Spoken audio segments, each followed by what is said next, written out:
Ada satu ayat yang luar biasa yang saya ingin bagikan buat saudara, yang akan memberi kita pengertian lebih dalam lagi mengapa kita perlu persekutuan, mengapa kita perlu berjemaat, mengapa kita perlu tinggal dalam lingkungan orang-orang benar.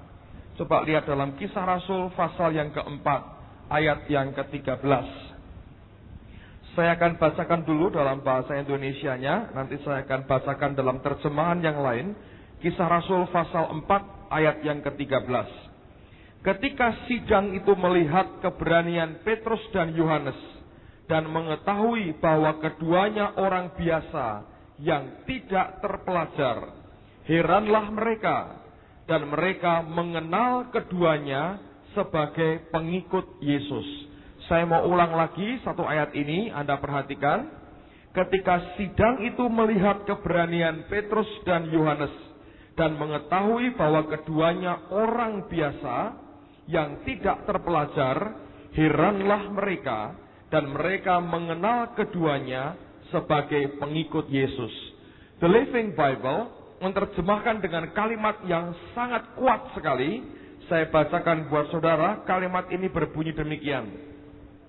When the council saw the boldness of Peter and John, ketika sidang itu melihat akan keberanian Petrus dan Yohanes, and could see that they were obviously uneducated, non-professional, dan mereka bisa melihat sesungguhnya orang ini orang yang tidak terpelajar dan tidak profesional, uneducated dan non-professional katanya. Orang yang tidak terpelajar dan tidak profesional, tapi mereka berani bicara begitu kuat di hadapan sidang mahkamah agama. Lalu dikatakan, they were amazed, mereka begitu tercengang, kagum, and realize, dan menyadari, what being with Jesus had done for them. Apa yang mereka alami sebagai akibat mereka itu kumpul terus dengan Tuhan Yesus. Jadi sebetulnya pada waktu itu mereka menyembuhkan orang yang sakit lumpuh di bait Allah. Oleh sidang mahkamah agama mereka disidang.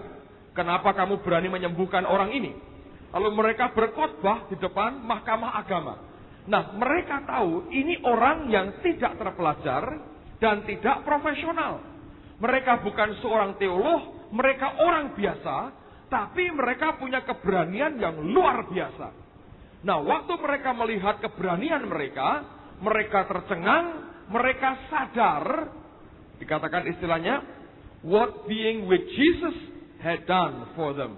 Apa yang menjadi akibat ketika mereka kumpul dengan Yesus. Jadi rupanya karena mereka kumpul dengan Yesus, lalu modelnya Yesus itu nurun kepada mereka, saudara. Ngerti nggak? Bukankah mereka ini pernah mengadili Yesus? Orangnya juga sama. Bukan jelas-jelas seorang yang seperti mereka ikut akan aturan dan pendidikan agama seperti mereka. Yesus tidak mengikuti itu secara khusus. Dan juga tidak seperti mereka profesional sebagai guru agama yang diakui masyarakat. Tapi Yesus punya keberanian, hikmat dan kuasa berbicara yang begitu luar biasa. Nah, waktu mereka melihat Petrus dan Yohanes, mereka mikir, loh, ini kan sama dengan Yesusnya. Nah, ini kan muridnya. Ngerti ya? Jadi kumpul dengan Yesus itu membuat watak, sifat, karakter, dan spiritnya Yesus itu tinggal pada mereka. Saudara, betapa pentingnya yang namanya suatu fellowship sebetulnya. Saudara akan terbentuk jadi orang Kristen seperti apa, tergantung kepada siapa setiap kali kita bergaul sebetulnya. Hidup kita ini akan nurun kepada karakternya siapa, tergantung dari setiap hari kau kumpul dengan siapa. Saudara kumpul dengan orang Kristen yang lemah, yang sakit rohaninya, saudara akan keluar juga sebagai orang yang sakit. Saudara kumpul dengan orang Kristen yang kuat, Anda akan keluar dan orang melihat saudara juga sebagai orang Kristen yang kuat. Karena persekutuan itu membuat kita saling mendukung, saling menulari.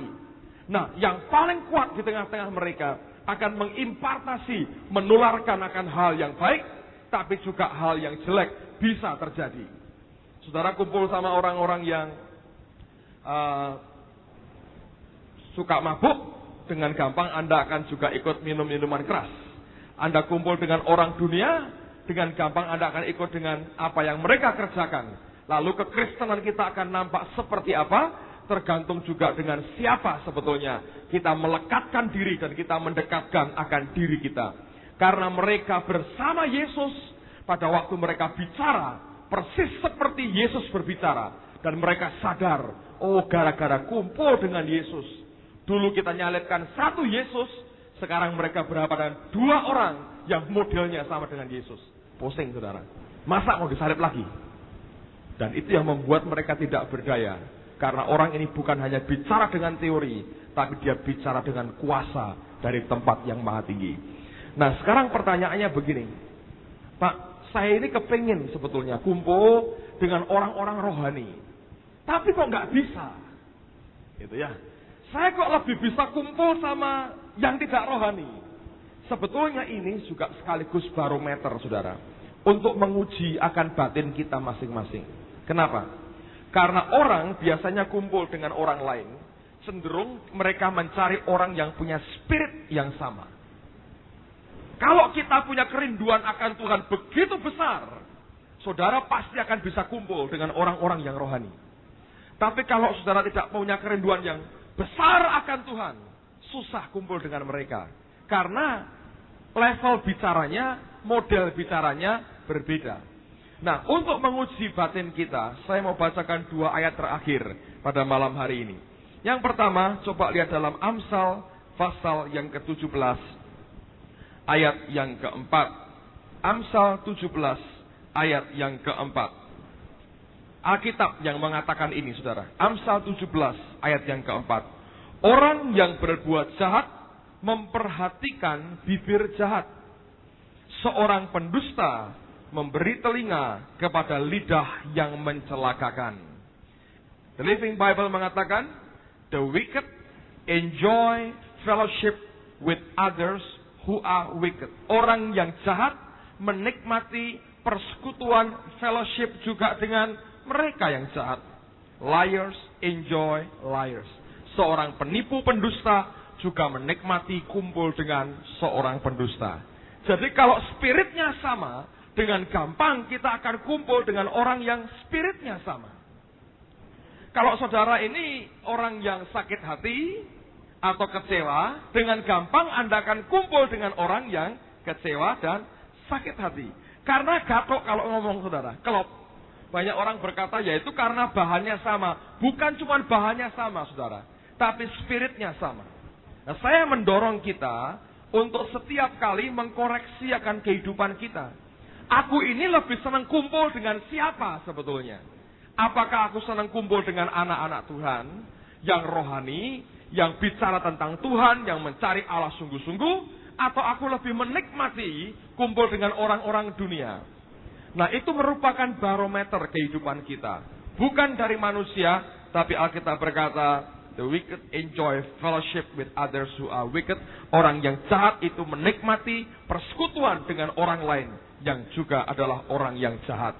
Ayat yang terakhir, Amsal pasal 27, ayat yang ke-19. Amsal 27, ayat yang ke-19. Alkitab berkata demikian. Seperti air mencerminkan wajah, demikianlah hati manusia mencerminkan manusia itu. The Living Bible menerjemahkan dengan sedikit beda. Dia berkata begini. A mirror reflects a man's face. Cermin itu merefleksi, memantulkan akan wajah daripada manusia. Kita bercermin, ada refleksi daripada wajah kita pada cermin kita. Dan dikatakan, but what he is really like is shown by the kind of friends he chooses. Tapi seperti apa orang itu sebenarnya, itu nyata dengan cara melihat teman-teman seperti apa sebetulnya yang dia pilih untuk dia kumpul sama-sama. Lihat, Alkitab berkata, orang yang jahat senang kumpul sama orang yang jahat, orang yang tukang dusta senang kumpul dengan orang yang senang dusta. Alkitab berkata, cermin itu merefleksi akan wajah kita. Nah, seperti apa kita yang sebenarnya bisa kelihatan dia memilih teman yang seperti apa dalam hidupnya. Saudara, Petrus dan Yohanes kumpul dengan Yesus. Ketika Yesus naik ke surga, mereka meneruskan pekerjaannya, mereka menyembuhkan orang sakit demi nama Yesus, dihadapkan di sidang mahkamah yang agama yang sama, orang-orang melihat bukankah mereka ini yang bersama dengan Yesus, dan mereka sadar betapa ini hasilnya gara-gara mereka kumpul dengan Yesus, persis seperti Yesus yang dialami oleh kehidupan mereka. Saya berdoa kita buat acara semacam ini untuk membuat kita punya persekutuan, punya fellowship dengan anak-anak Tuhan yang lain. Itu akan membuat makin mengerosi, menghancurkan semua karakter, semua spirit yang tidak benar dalam kehidupan kita. Lalu kita bisa timbul persekutuan satu dengan yang lain. Dan ketika itu muncul akan saling menguatkan, meneguhkan, saling membangun dalam kehidupan kita. Amin, saudara. Saya mau katakan ada kuasa besar dalam prinsip kasih. Saya mau akhiri dengan cerita ini, saudara. Seperti yang Anda lihat di film tadi, ada satu anak putri yang saya ketemu di sana. Anak ini ayahnya orang Jerman, ibunya orang Indonesia, blasteran. Kalau diajak ngomong bahasa Indonesia, sedikit-sedikit dia bisa nangkap, tapi nggak bisa ngomong sama sekali. Kalau ngomong Jerman, Deutsch, namanya gitu, ngomong Jerman. Nah, anak ini dari kota Hamburg, diajak persekutuan tidak pernah mau. Khusus acara retreat ini, tiba-tiba dia telepon temannya orang Stuttgart. Nah, waktu telepon kurang beberapa hari acara dimulai, temannya berkata, kita mau ada retreat. Dan untuk pertama kalinya, dia berkata, saya mesti datang. Dia paksa ibunya untuk datang. Dan ini dari keluarga yang pecah, saudara. Rumah tangganya hancur dan ceritanya sudah mengerikan sekali. Saya nggak bisa ceritakan, bahaya. Sekarang ini cerita-cerita bahaya, saudara. Kenapa? Saya cerita di sini, nanti seminggu lagi itu kasetnya sudah sampai di Jerman. Karena orang-orang itu ada satu kota, Kaiserslautern, berkata pada saya gini, Pak, kami sudah punya koleksi khotbah Bapak 50 judul. Sampai yang minggu-minggu terakhir sudah punya semua. Waduh, cilaka saya bilang.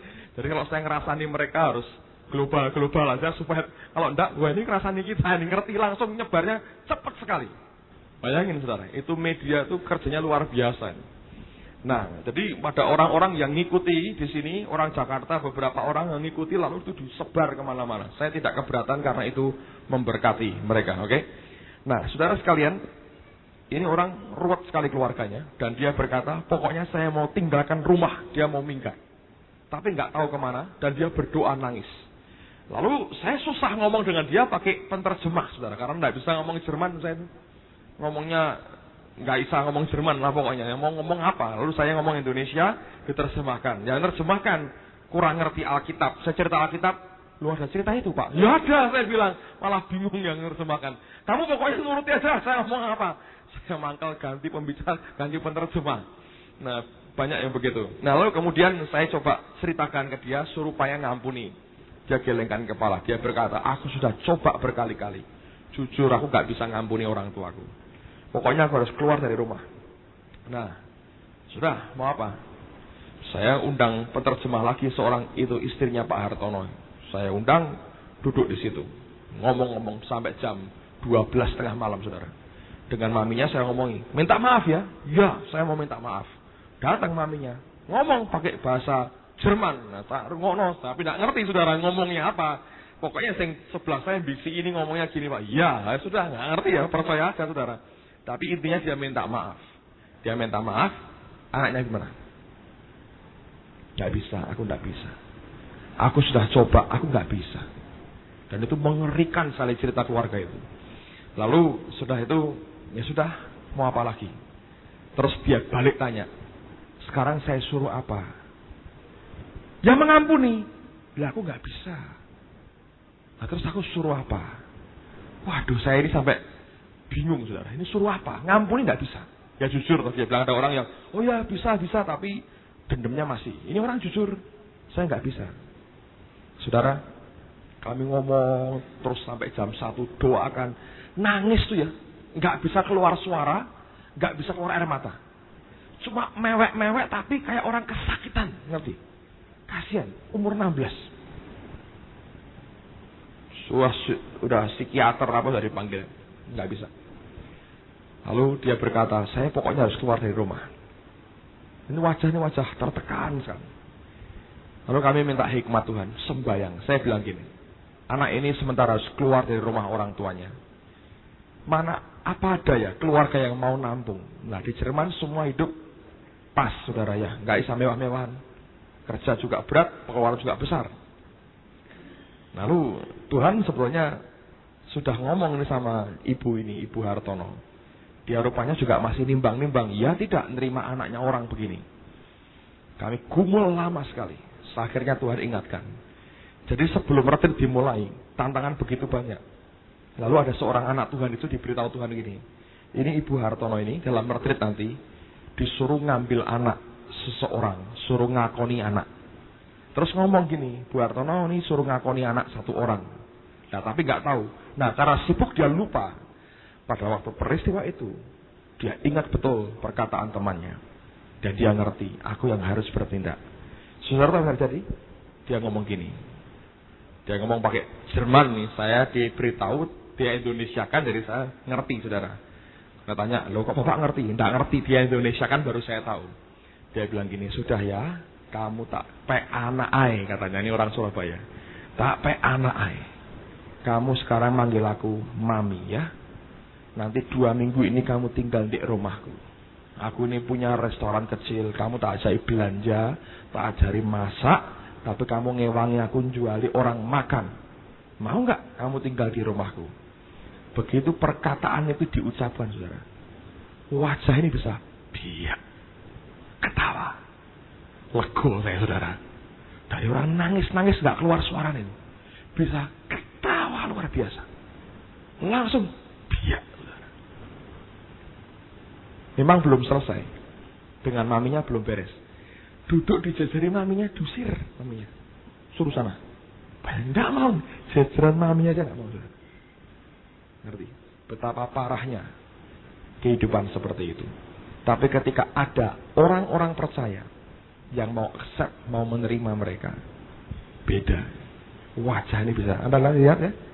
Mungkin tidak terlalu perhatian yang kaos hijau, keturunan Jerman dan Indonesia. Wajah bisa berubah. Saya bilang, selamat ya tante, punya anak. Keluar 1:30. 1:30 terus orang bilang, Pak mau makan lagi? Mau, saya bilang. Ini kelaparan saya. Karena ngurus ini putek, perut lapar, dingin. Orang di sana heran, orang Indonesia kalau makan segini sudah nasinya. Wah, Anda termasuk sopan sekali. Makan sedikit, tambah, ya. Di sana tuh anak makan segini. Saya pernah diambilkan dikasih segini. Habis juga saudara. Saya dingin sekali. Dan malam itu makan lagi.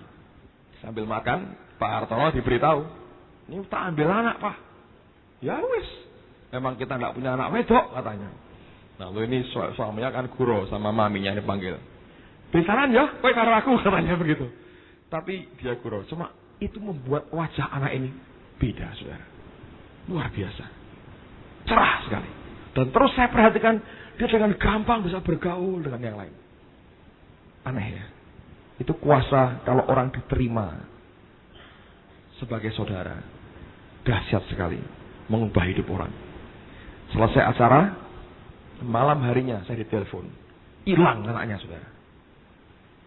Dari jam 7 malam gak ketemu.